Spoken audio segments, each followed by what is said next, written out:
So in order to explain all of this to people who are not that accustomed to even thinking in vibrational terms, we've fashioned this analogy of this vortex version of you. And we've been saying to you, we wrote a whole book about it. Get in the vortex, and then apply your effort or your thought or your vocabulary to something. Today we're taking that vortex version into something that's easier for you to understand by reminding you that there is this high-flying vortex version of all that you want. But there's also a vortex version of what you don't want. Because every time you give thought to anything, you send a vibration that precedes the actuality of it into motion. So there are all kinds of probabilities that you've set into motion. Successful ones, unsuccessful ones, happy ones, unhappy ones. In other words, you've been creating a lot of realities that you're not yet living because you've been sifting through life and you've been setting a lot of things into motion. We've been saying to you for a number of years that before anything comes into manifestation, that there is a vibrational version of it. And some of you have been thinking about that vibrational version.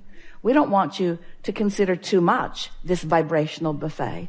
We want you to trust that all things are possible. And then we want you to tune your frequency to the one that will yield you the things that you want.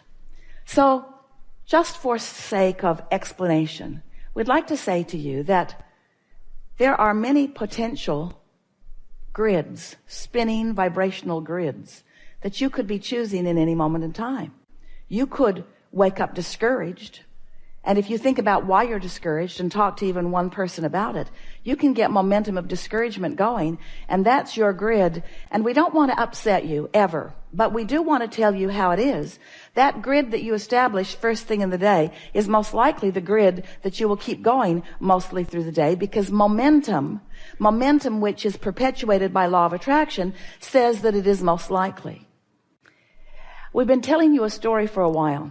It's a story really that we get from you, because sometimes it sounds to us as if you are saying, Abraham, I have fallen out of an airplane and I do not have a parachute. What do you suggest that I now do? And we like to say to you under those conditions, hang on, it'll be over in a little bit. Because there's not much that you are likely to do that's going to change that momentum. You get the sense of what we're talking about. And in like manner, sometimes you get momentum established that while it is not that critical, it's likely that nothing that you're going to do in terms of action or conversation, you're not going to talk yourself out of negative momentum. Sometimes you say, well, I want closure. Or sometimes you say, well, I just want to get to the bottom of it. And we say, there's no bottom. You cannot get to the bottom of negative momentum, because attention to a subject only perpetuates it. It's only going to spin faster. It's only going to spin more. There's only going to be more momentum, and it's only going to then accomplish a wider sweep to sweep more stuff in and bring it right to you. Don't you know that? Haven't you ever been in the middle of a conversation? It's better if you find yourself at the beginning of it, but haven't you ever been in the middle of a conversation and you know that there's no way out of it? You know you're going to crash and burn before it's over, because you can't stop the momentum. Now, this may sound odd to you coming from us, who has written book after book after book with process after process after process, all with the intent of helping you slow that momentum. But we want to say to you that while you could pivot, you got to do it early before the momentum really gets strong. While you could find a better feeling thought, you got to do it early before the momentum gets too strong. And really, what we are saying to you today is, if you will just be aware of what momentum is, and once momentum gets going, we like to describe to you, and we know you get this, you're standing at the top of the hill with your car, you're in San Francisco, a really good hill going all the way down into the bay, and your car is perched right on the crest of the hill, and it has no parking brake set, and the car is in neutral, and just for fun, you decide you're just going to nudge your car just a little bit, just to see what happens, and it begins to move ever so slowly at first, and then you remember you really like this car.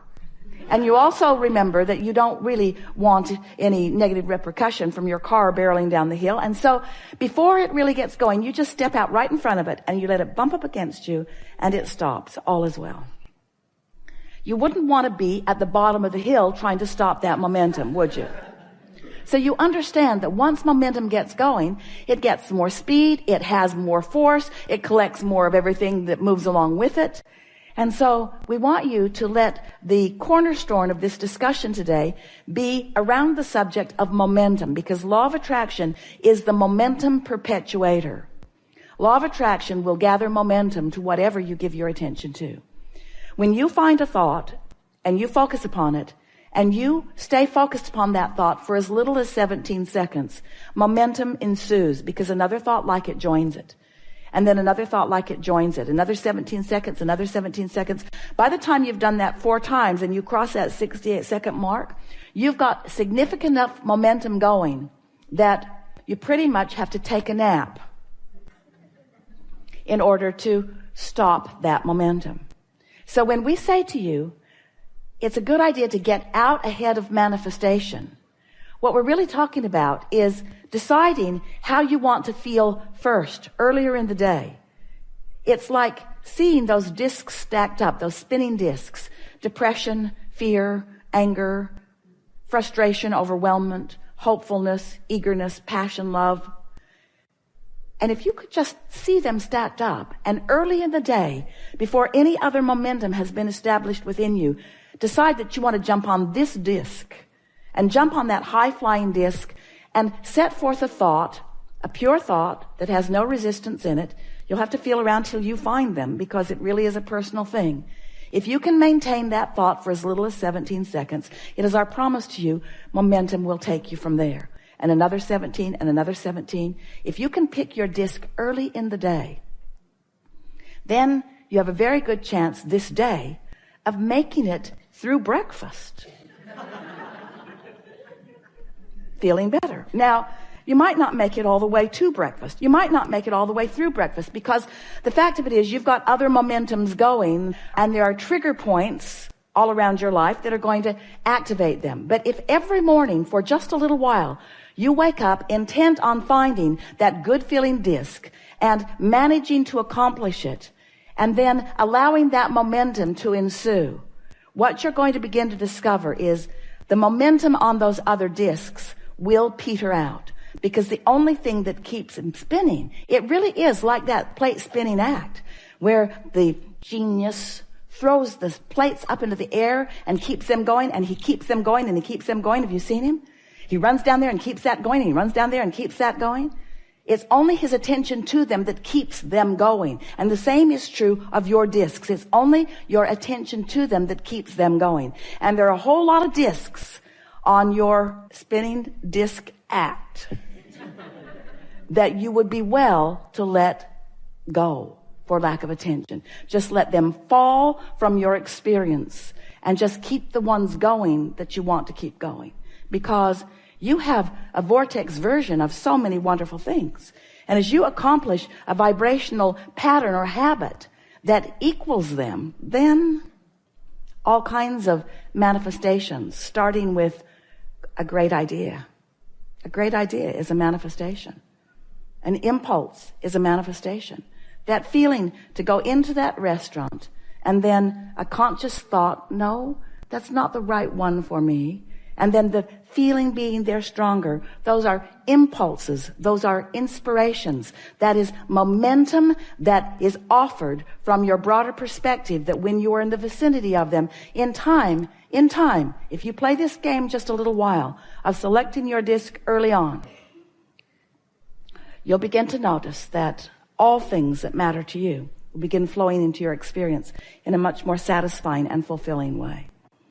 So then, Abraham, what do we do with all of those other processes? What's the point? Should I be trying at all? And we say, if you will just let your dominant intent for a little while be, I'm going to do everything I can to allow good feeling momentum to increase, and everything I can to let the not good feeling momentum dissipate. In other words, just don't continue to throw gasoline on the fires that you don't want to keep going. You're going to discover that all of this business of understanding vibration, of understanding the law of attraction, of being the point of attraction that you want to be, and of creating your reality in the way you mean to, is so much easier than it has ever been for you before. We're eager to talk with you about anything that matters. It's all good. Where do you want to begin? On the aisle right here.